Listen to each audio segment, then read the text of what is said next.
The former director of foreign policy issues for the American-Israel Public Affairs Committee, Steve Rosen, has filed a $21 million civil lawsuit against his former employer, claiming the pro-Israel lobby defamed Mr. Rosen for what has long been common practice for AIPAC, obtaining and transferring classified U.S. government documents. His whole lawsuit rests on proving that there was nothing particularly out of line for him to go and solicit and receive classified information, file it with the directors, circulate it within and without AIPAC to achieve the objectives of the lobby. The August 24th SIR reply to AIPAC's motion to dismiss Mr. Rosen's claim reads, "Indeed, the complaint explains that Mr. Rosen's responsibilities at AIPAC involves routinely receiving information on foreign policy provided by the government which is not generally available to the wider public, and that AIPAC and its leadership, including the named defendants, were all aware of this aspect of his job and expected this of him."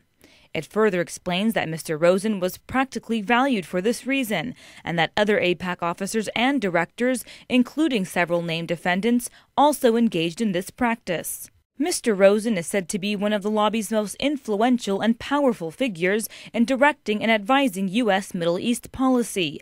NPR once described Mr. Rosen as a larger-than-life figure, responsible for expanding AIPAC's political and national clout. There was a lot of frustration on the level of operational law enforcement officials that, once again, that would happen after they felt they had fairly good evidence to prove that there was, in fact, espionage-related activity taking place within AIPAC. Both Mr. Smith's books, Foreign Agents and America's Defense Line, dig deep into the history of the Israel lobby, detailing the 1963 Fulbright Senate hearings that exposed the lobby's startup financing directed from Jerusalem and the U.S. Justice Department's secret battle to register and regulate the Israel lobby as an agent of a foreign government. AIPAC only exists because its predecessor organization was effectively shut down when a Senate investigation and a Department of Justice investigation found that they had received approximately $35 million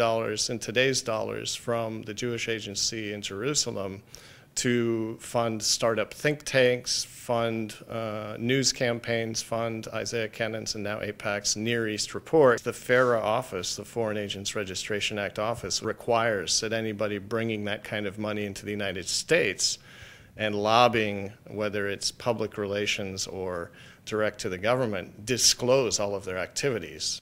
For decades, law enforcement agencies have been pushing to have the pro-Israel lobby register as a foreign agent under the Foreign Agent Registration Act of 1938.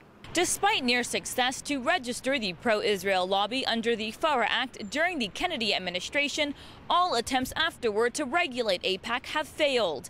Press TV contacted the American-Israel Public Affairs Committee to comment about the lawsuit, but our phone calls were not returned. Jahan Hafiz, Press TV, Washington.